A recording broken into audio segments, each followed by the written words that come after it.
got 10. Good, you got it, you got it. Yeah. We're getting there. Just like that. Ka-chong, ka-chong, ka-chong, ka-chong, ka-chong.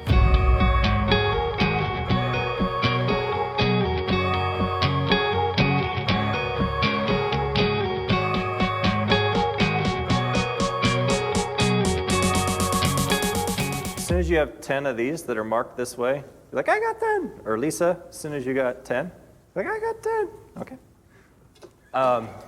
And I got 10. Good, you got it, you got it. Yeah. We're getting there. Just like that. You can yell it really loud if you want. And then you see these? You see these? Yeah? If you have a marker in front of you, your job is to do the marker thing. Yeah? If you don't, you just help flow the product. So this side, we have a younger crew here in experience, and we have age, experience, and wisdom on this side. It's the first time in Dan's life he's been in the aged team. What?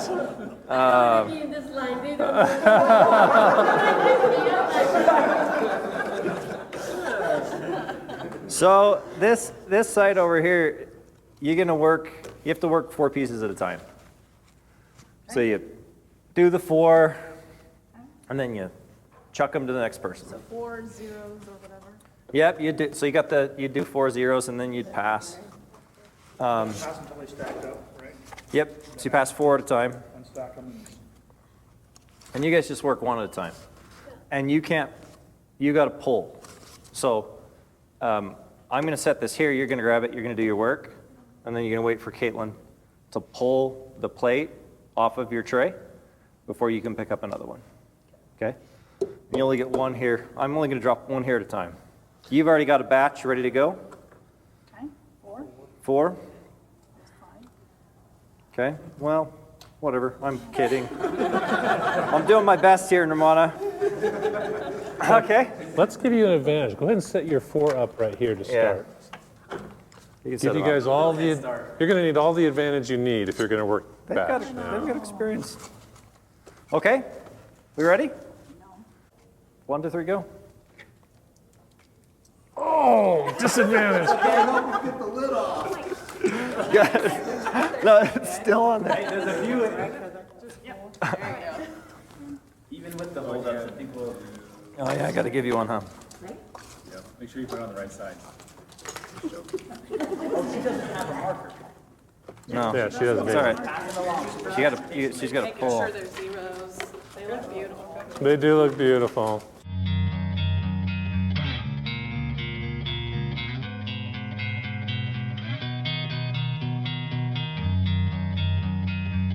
Lisa, you count?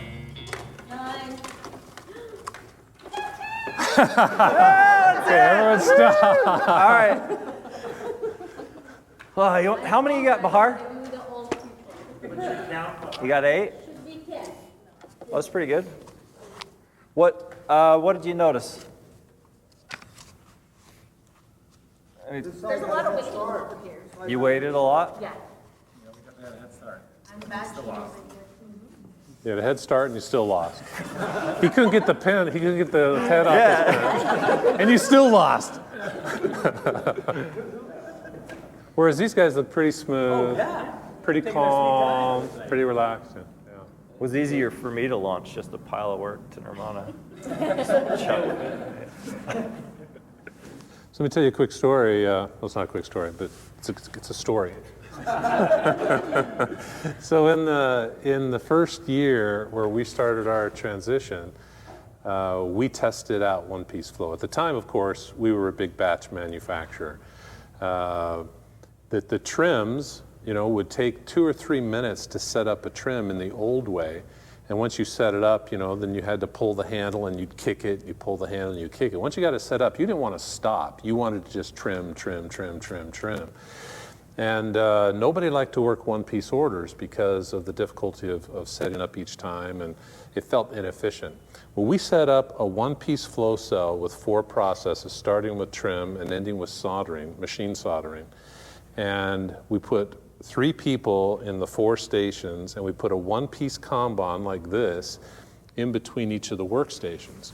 And the idea was if the Kanban space in front of you had something in it, you wouldn't start working. You waited until the Kanban was empty. You had to have a place to put your completed piece.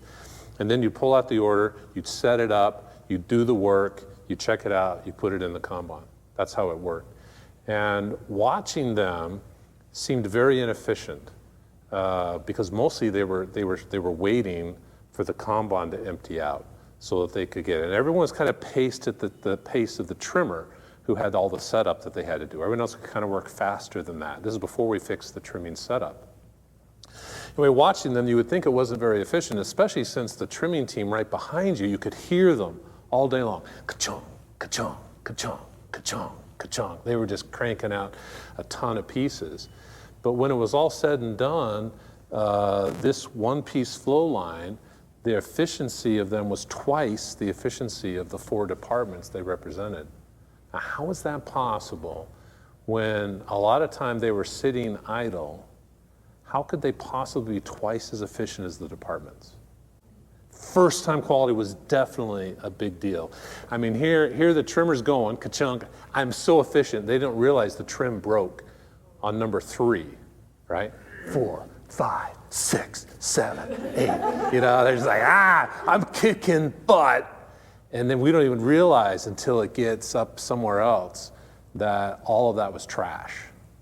Now, whereas in the flow line, I look at it, oh man, the die broke, you know, and I fix it. Or I hand it to the next person, they say, oh, this isn't good. Immediately hold each other accountable, right? The taking apart the trays, the combining the trays, that's non-value added, right? Everything is non-value added. Yeah.